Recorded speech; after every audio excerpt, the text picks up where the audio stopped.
Yo, what's up? Welcome back to another episode of the SWUS. Continuing on with college football week 8. We're on to Wednesday. We've got 2 games, and I actually bet both of them. So my first bets of the week coming up here, and one of them I really like. We'll see how that goes. As far as Tuesday night's games, crazy games. So Liberty should have lost, by the way. They won 30-27. For those of you that didn't watch, they did not deserve to win that game. New Mexico State was better. The TK King, who's New Mexico State's star receiver, man, as a kick returner, he made 3 crucial errors. He basically gifted Liberty 2 touchdowns in the game. So Liberty, lucky as hell to win. Arkansas State, South Alabama are actually in kind of a cool one. 2 terrible defenses, and we're seeing a defensive game, kind of crazy. And then FIU, Western Kentucky, this has to be the worst game we've seen Western Kentucky play since Tyson Helton has taken the head coaching job. This is crazy. 6 points they're currently being held to. This is an offense that always lights it up. Crazy games on Tuesday night. But yeah, let's get into Wednesday, and I bet both of these. I mean, is Cooper Rush worth 2.5 points? I would hope Quinn Ewers put up a decent stat line against Arizona State. If he didn't, we have a real problem. You can say the same thing about Creighton. Okay, they had the one good game against Kansas at home. When Toast talks about the kicking market, it's like some earth is flat shit. Andy, true or false, this is going to be a dog walking. Dog walking. This is my dog walking of the day. I think it's going to be very ugly. Dog walking. I think this is going to be ugly. Hey, get the sauce. Delaware, Jacksonville State. The last time we saw this Delaware team, we saw a heartbreaker. They lose a tough game at home to Western Kentucky. But, I mean, let's give Delaware some credit.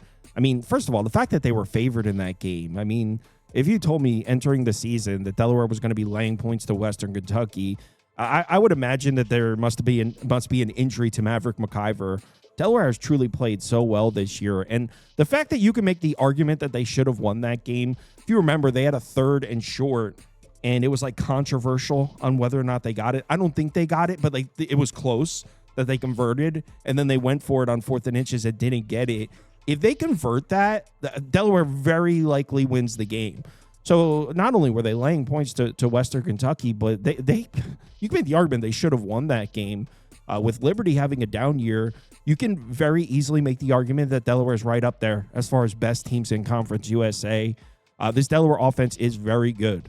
This is a pass-first offense, but they've been very efficient on the ground as well. Look at their rushing numbers, 17th in success rate per rush, 31st in PPA per rush. This is a pass-first offense. They're very efficient on the ground as well. This bye week is also coming at a very convenient time for Delaware.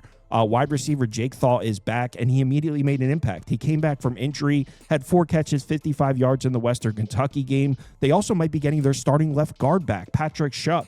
He hasn't played since week 2.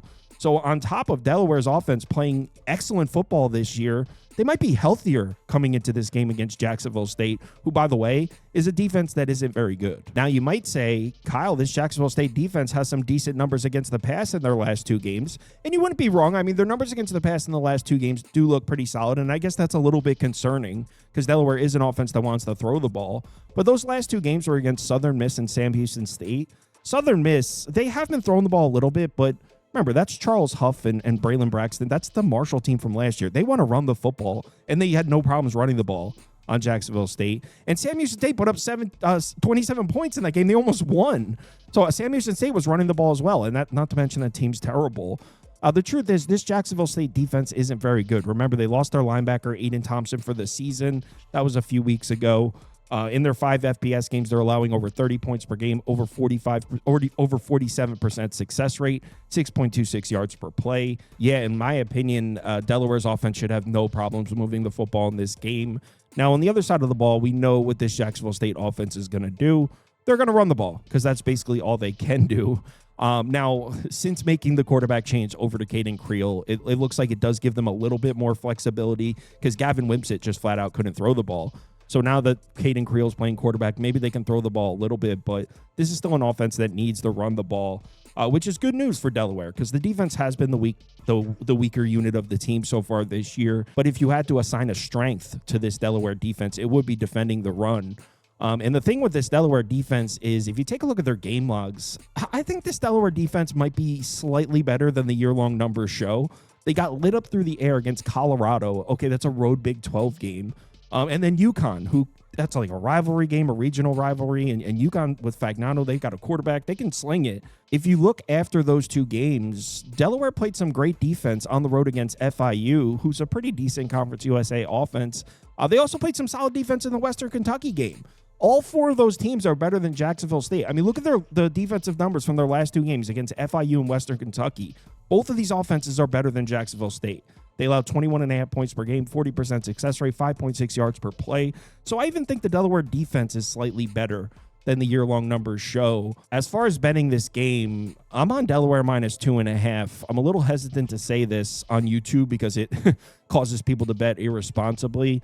This is my biggest bet of the week, Delaware minus 2.5. Finally, we're starting to see some Delaware money coming in here. I was worried about it. It was just sitting at 2.5. Now it's mostly at 3, which is a good sign.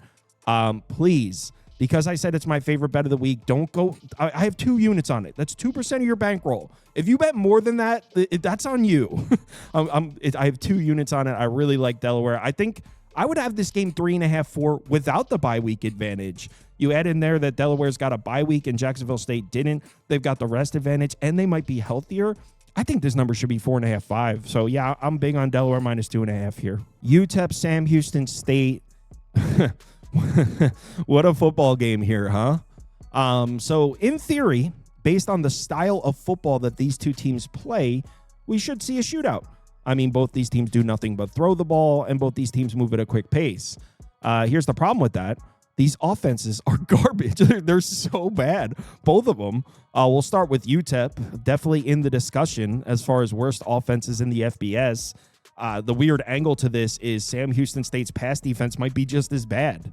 UTEP on the season is 134th in success rate, 135th in PPA per play. But the Sam Houston State pass defense, 135th and 134th. Doesn't get any worse than this. We kind of gave Sam Houston State the benefit of the doubt early in the season. They did play a tough schedule. They played Western Kentucky, UNLV, Texas. So they played a tough schedule. So we were kind of thinking, all right, maybe the Sam Houston State defense isn't quite this bad. But they can't make stops against New Mexico State. They can't make stops against Jacksonville State. I mean, UTEP's offense is terrible, but honestly, so is Sam Houston State's defense. UTEP also got their main wide receiver back from injury last week, Kenny Odom. He led the team with 53 receiving yards, so maybe the UTEP passing attack should be slightly better now that they've got their main wide receiver back. And Sam Houston State might be missing their starting safety, C.J. Brown, who's second on the team in tackles. So I suppose there is a path there for UTEP scoring some points in this game, but I mean, the problem with UTEP's offense is we don't even know who's playing quarterback. We don't know who's playing quarterback for this team. I think it's still Malachi Nelson. I'm not sure. He's been benched twice this year, twice. He got benched in the Louisiana Tech game after throwing 4 interceptions. Skylar Locklear took over, and then last game, Skylar Locklear got the start. So we were like, okay, I guess they've given the starting job over to Skylar Locklear, but he looked so bad that Malachi Nelson ended up coming back in the last game. So I guess Malachi Nelson is still the starter. We don't even know who the quarterback is for UTEP, and based on what we've seen, I don't think it matters. It doesn't look like either of them can play at a high level. So how can we trust UTEP to score a point? This offense is broken, but Sam Houston State's pass defense is broken too. Something's got to give there.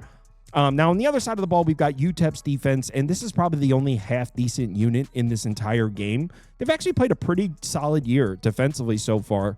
35th in success rate, 21st in PPA per play.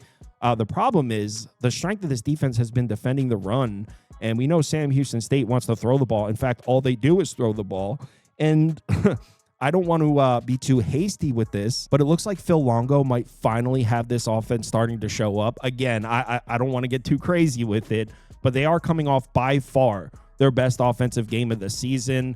They might finally have their running backs healthy, by the way. Sam Houston State's been banged up at the running back position. Elijah Green and McCaskill, 2 of their top 3 backs. I think that's their RB1 and RB3. They both were banged up. They're both back.